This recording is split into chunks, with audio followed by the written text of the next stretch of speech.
Cuaderno de reactivos de Historia de México para nuestro curso de ingreso a la UNAM. Vamos con la unidad 3, México Independiente, 1821 a 1854.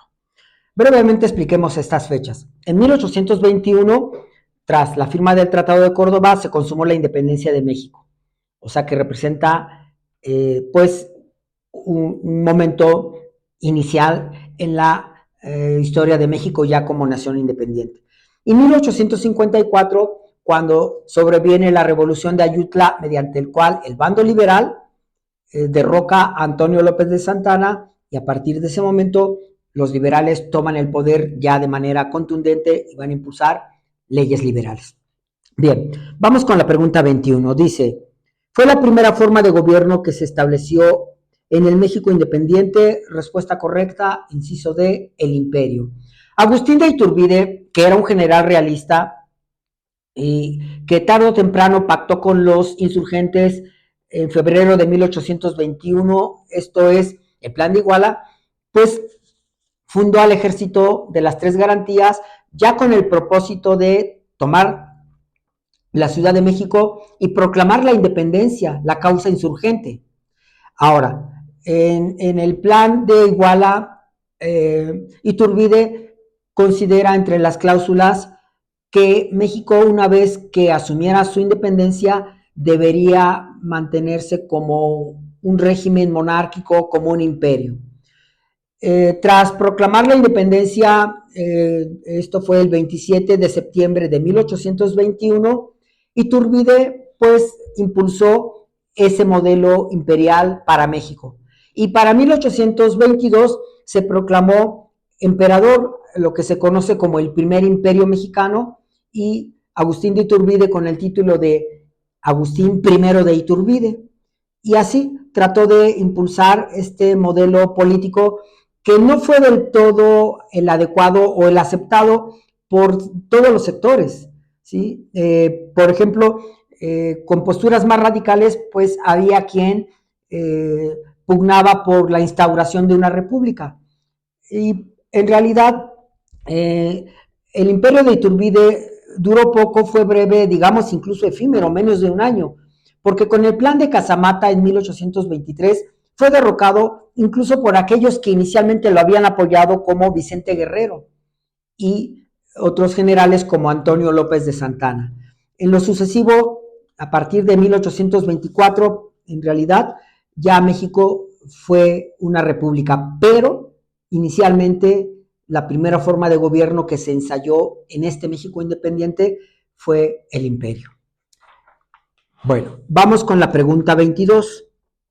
Después de consumarse la independencia de la Nueva España, respuesta correcta, inciso A, la corona española intentó retomar el control del país mediante la invasión de Isidro Barradas al puerto de Tampico. España, gobernada por Fernando VII, pues nunca aceptó la independencia de México, ni el Tratado de Córdoba, ni nada de eso. Es más, el monarca español Fernando VII jamás aceptó la independencia de ninguna de las tierras americanas que pues estaban proclamando su soberanía, su independencia. Sin embargo, el proceso de independencia en México y en todo el continente americano era ya irreversible. En 1821 México consumó su independencia. Le gustara o no a la corona española, México había adquirido soberanía propia. Y para la corona española, peor tantito, porque en 1823 Estados Unidos proclamó la doctrina Monroe con pues su lema América para los americanos. En el mejor de los casos, ese lema significaba que Estados Unidos apoyaría la soberanía de aquellos pueblos americanos que lograsen a través de su lucha su independencia, su soberanía. Así que era ya muy difícil para la corona española pretender la reconquista de México. Aún así, Fernando VII insistió y, bueno, pues para 1829 envía desde el puerto de La Habana, Cuba, que todavía era una colonia española, al brigadier español Isidro Barradas al frente de una expedición para tomar el puerto de Tampico y a partir de eso iniciar la reconquista de México. Anacrónico o de cualquier manera podríamos decir como que fuera de lugar, ¿no? Era prácticamente imposible que una incursión de tropas españolas lograse en ese momento la reconquista de México y en efecto fracasó, ¿sí? Manuel de Mier y el general Antonio López de Santana defendieron el puerto de Tampico y obligaron a Isidro Barradas pues a retirarse. México era una nación soberana y aunque tenía sus propias dificultades, pero era pues capaz de sostener su soberanía frente a las adversidades. Entonces, esta incursión de Isidro Barradas no prosperó, México pudo salir al frente de este pasaje histórico. Vamos a ver la pregunta 23. ¿Cómo era la situación económica de México en 1821 a inicios de su vida independiente? Respuesta correcta, inciso D, de baja productividad y estancamiento económico. La nación mexicana, si bien adquiría independencia, pero desde que nació como tal en 1821, ya arrastraba deudas acumuladas porque la guerra de independencia había generado gastos, había dado pauta a préstamos, apoyo de países poderosos como Francia o Estados Unidos, que si bien apoyaban la independencia de México, pero pues esto generaba una deuda, porque finalmente así es como procedían las potencias imperialistas. Sin decir que está bien ni que está mal, pero finalmente México iniciaba su vida como nación independiente con una deuda. Sin embargo, no tenía un banco o un sistema bancario que permitiera manejar esa deuda o que permitiera obtener nuevos créditos, nuevas vías de financiamiento. La infraestructura de puertos, caminos y campos de cultivo estaba suficientemente deteriorada.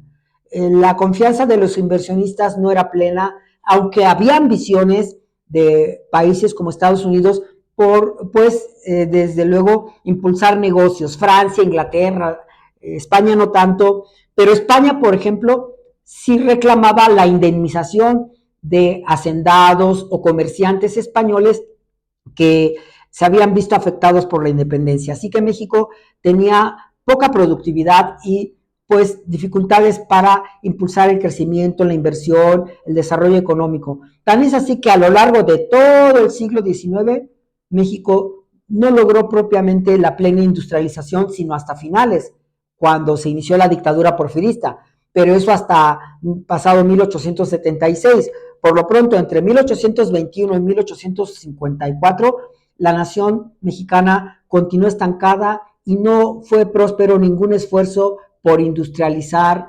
la economía de México. Bien, vamos con la pregunta 24. ¿Quién fomentó una política centralista en el siglo XIX?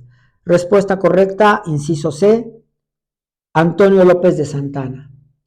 El general Antonio López de Santana ejerció el mando de la nación entre 1833 y 1855, cuando fue derrocado por la Revolución de Ayutla en forma ya definitiva.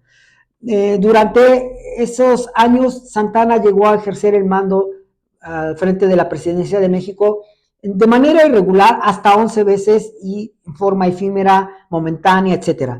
Pero bueno, su postura era, por supuesto, de tendencia conservadora, porque si bien no se oponía abiertamente a la República, pero sí impulsaba un modelo centralista, esto es, que el país se divida en departamentos y cada departamento está subordinado a las decisiones que se toman desde el centro, desde la capital donde radica la presidencia. Entonces, el modelo centralista pues reduce a los territorios a rango de departamentos, lo que significa que no poseen soberanía interna y por lo tanto son algo así como menores de edad, por decirlo de esa forma, no pueden tomar decisiones propias, ¿sí? Desde luego que el modelo centralista no fue la fórmula política aceptada por los territorios, lo que querían era ser estados, o sea, poder tomar decisiones propias, poder pues ejercer su soberanía interna a través de un pacto federal. Pero ese es el federalismo. El centralismo que impuso Santana a través de las 7 leyes constitucionales que publicó en 1836, pues sometía a los territorios a rango de departamentos. Vamos con la pregunta 25. ¿Cuál fue una causa por la que Texas buscó separarse de México? Respuesta correcta, inciso D, por el gobierno centralista de Santa Anna. Desde luego que hay varias razones que explican que Texas buscara su separación. Desde tiempos de la colonia, Texas era un territorio que se gobernaba por sí solo, aislado por un área completamente desértica en Chihuahua y por supuesto después del río Bravo, al norte del río Bravo, el desierto se extendía. Estaba suficientemente aislada como para poder ser controlada desde el centro por un gobierno virreinal instalado en la Ciudad de México, en la capital.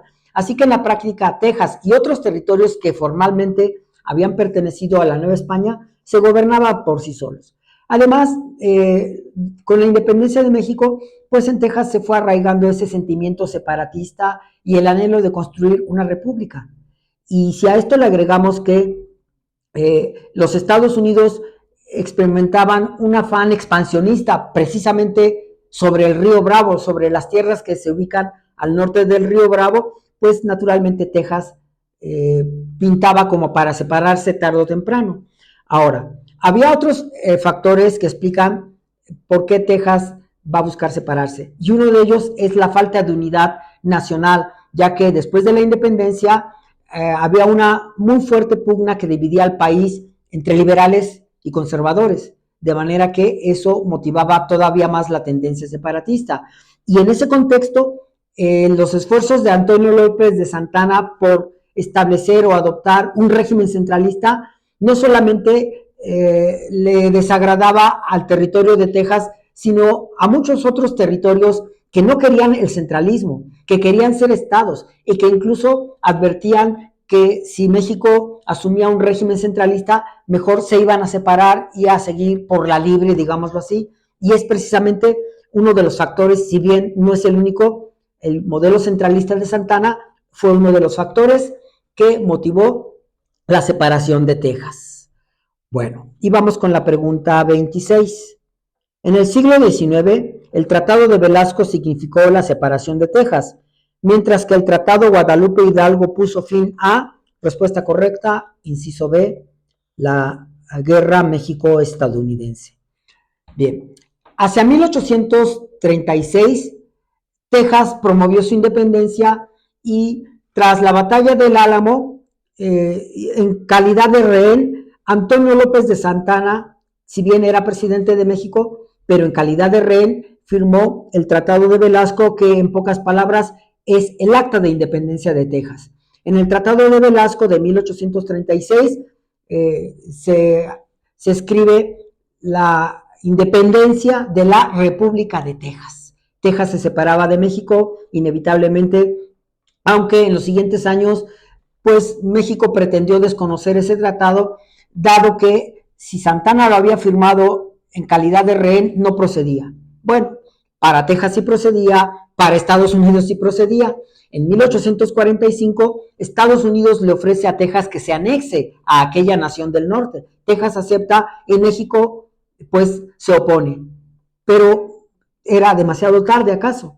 ¿Sí? La oposición de México a que Texas se anexara a Estados Unidos provocó un conflicto fronterizo entre México y Estados Unidos, la guerra México-estadounidense, que se prolongó hasta 1848, cuando las tropas estadounidenses que habían tomado la capital del país y otros territorios, pues obligan al gobierno provisional de Manuel de la Peña y Peña a firmar la rendición y un acuerdo de paz, amistad y límites, conocido como Tratado Guadalupe Hidalgo.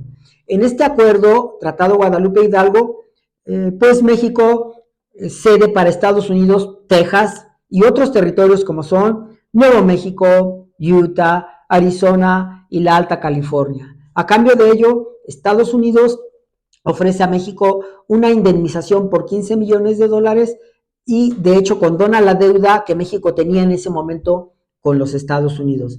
Adicionalmente, se establece como límite fronterizo entre Estados Unidos y México al río Bravo, y tan amigos como siempre. Ahora vamos con la pregunta 27. Relaciona cada una de las siguientes modalidades políticas con sus postulados. 1, federalismo, y 2, centralismo. Muy bien, la respuesta correcta es el inciso B, esto es 1, federalismo, A, D y E, o sea, reconoce a los estados como parte del pacto nacional. D, considera la autonomía interna de cada entidad. Y E, modelo liberal proclamado por la Revolución de Ayutla.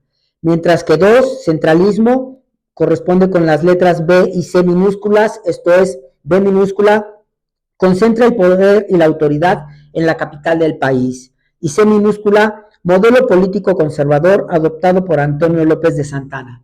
Entonces, el federalismo es una variante de república que pues era más afín a los ideales del proyecto liberal, la autonomía de cada territorio, es decir, los territorios son estados y juntos establecen un pacto federal, se mantienen como una sola nación a través de un mismo presidente y una misma constitución que rigen todo el país, pero cada estado conserva su autonomía política, jurídica, administrativa a su interior y toma decisiones propias, ¿sí? Este modelo liberal, pues, fue proclamado por la Revolución de Ayutla, que encabezó en 1854 el general Juan Álvarez para derrocar a Santana y erradicar el centralismo. Precisamente el modelo centralista que Santana había promovido pues durante muchos años y que quedaba de alguna manera consolidado con las 7 leyes constitucionales, también se le conoce como la Constitución Centralista de 1836. Ese modelo centralista, pues, se propone que el país se divida en departamentos, no en estados, y que el poder y las decisiones de cada territorio, de cada departamento, se tomen desde el centro, que es la capital del país donde radica la presidencia, de manera que el federalismo, la tendencia liberal, ¿sí?, proclama que los territorios son estados, y el centralismo, la tendencia conservadora sostenida por Santana, proclama que los territorios son departamentos.